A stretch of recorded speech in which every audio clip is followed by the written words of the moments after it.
Hey guys, today I wanted to talk about managing money on your trips, especially when you go somewhere on for an extended vacation. This could also be a weekend getaway, or it could be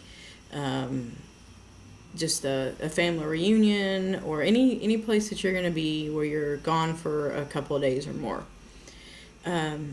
When Let's start off by saying when Jeff and I first met. We went to Disney World 2 months after our first date. He had already paid for and booked the trip and was planning on taking his sister, but she had decided to start school and nursing school, so she was in school at the time and could not go. And I just happened to start dating him about the same time, so he invited me to go instead since he'd already paid for the trip for two people. Anyway, we didn't have anything in place back then, any plan in place for managing our money while we were on the trip. We didn't really even know each other at that point. We had just started dating and really didn't know anything about each other. So we didn't have any kind of spending limits in place. We didn't have anything in place at all. And so we overspent, and I ended up maxing out a credit card while we were on that trip. And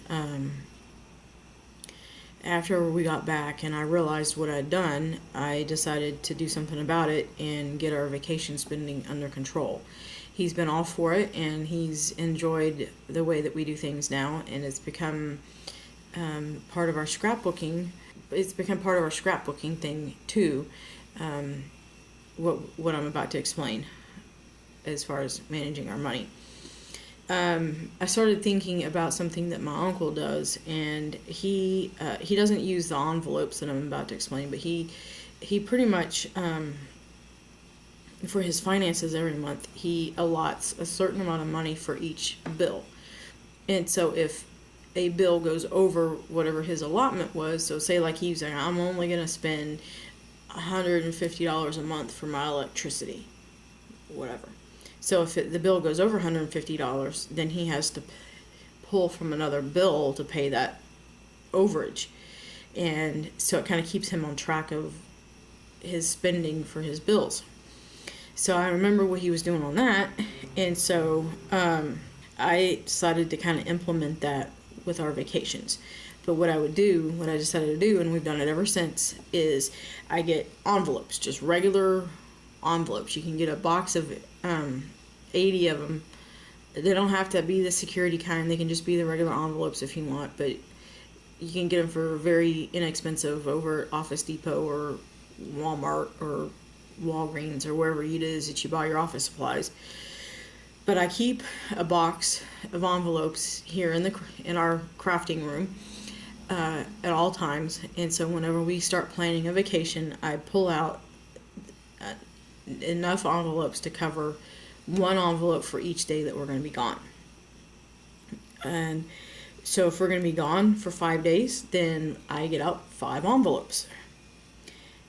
And each envelope, because I like to be crafty and things like that, so I'll color in a day of the week. So we have an envelope for Monday, so I start drawing Monday on there and I color it in. So one envelope is for Monday, one is for Tuesday, one is for Wednesday, whatever days we're going to be gone. And so each day gets its own envelope. It gets colored and it gets penciled in. I have fun with it. And while we are in our planning phase, we decide together how much we are going to have for spending money for each day.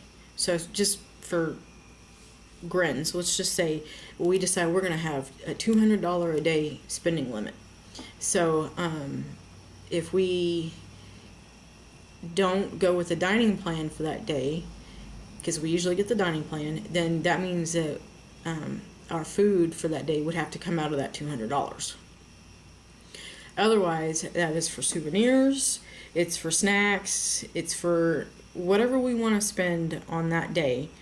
If we decide to take a taxi somewhere, if we want to do anything that costs money for that day is going to come out of that envelope for that day. And so we'll put like 200, let's say, just because it's for grins, let's just say we come with $200 for a day. So I'll go to the bank or out of our credit union, because we have a vacation credit union account that we save money in for our trips.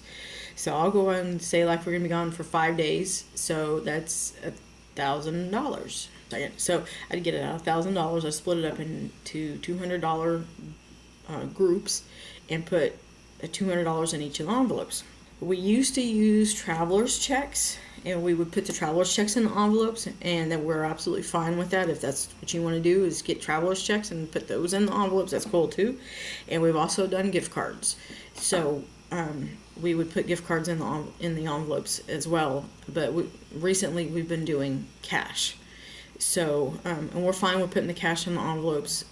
We keep it hidden. We keep the envelopes in a safe in the room, and we keep the envelopes on us as we're traveling to and from wherever it is that we're going, on the airplane or riding in the car or wherever. So we keep it on us so that we don't have the opportunity to have it get lost or whatever. But each morning, when we're getting up and getting ready, we go to the safe and we get that day's envelopes out of the safe. And that's our spending money for the day. We are not to go over whatever was in that envelope. And I guess the point is, at least for us, is if we had $200 in that envelope, the point would be to try not to spend the full $200 for that day. So try to leave a little bit left over at the end of the day. And that way, if we have some left over at the end of the trip, so usually on our last day that we're at Disney World was our day to go to Disney Springs. So if we've got money left over from not using it other days, then we can kind of get stupid and go have fun and buy a bunch of souvenirs that last day. Since we started doing the envelopes for the days, I've also added some additional envelopes. We have an envelope now for parking. So when we park at the airport, I usually do some research and find out how much it's going to cost for us to park for that whole trip. So I'll get out that amount of money and put it in that envelope and keep it, with us. We take it with us on the trip, and that way it's, nobody breaks in. If somebody breaks into the car while we're gone, they won't find $30, $40 or whatever in the car. But I've recently had to ride a scooter some at the parks due to some bad ankles and bad feet that I have, and I'm working on getting better on that. But so I've made envelopes for the scooters as well, because I know how much it's going to cost to rent once we get there, and so I keep an envelope for that so it doesn't come out of our budgeted amount for each day. I've always had fun making the envelopes. You can design it however you want. I have a Cricut machine right over here, and so I sometimes use the Cricut machine to cut out little die cuts and stuff to put on the envelopes, or make some words and stuff for it. Do the days on the Cricut machine. I just have fun with it. I color it, whatever. It just makes it fun. And also lately I've added like what park we'll be in for that day in case we kind of forget. I mean, I know we've got the itinerary in their phones and the app and all this kind of, the Disney app and all this stuff too, but I also kind of write on the envelope what day or what park we're going to be in for that day. And if we have any reservations for any restaurants, I'll go ahead and put that on the outside of the envelope as well, just as a quick glance over while we're getting ready for the morning. Is, oh, by the way, we're supposed to go here and do this and do this and do this. And that way, while we're on the bus to where it is that we're going, we can pull out the itinerary and look at it more. When we get back from our vacations, I generally use the envelopes in our scrapbooks as kind of a marker indicating that we're on a new day. So I gather up all the Monday stuff, start off with the first page with that Monday envelope on it, and then put everything that I had for Monday. When it's time to start all our pictures and scrapbook stuff for Tuesday. The front page for Tuesday will have the Tuesday envelope on it. But this is just an option for kind of controlling spending while you're out of town or on reunion, vacation, or however it is. You can probably apply it to finances too if you want to get creative. But it's a good way to kind of keep track of things and not have to worry about how much money you have left. But hope this helps. Thank you.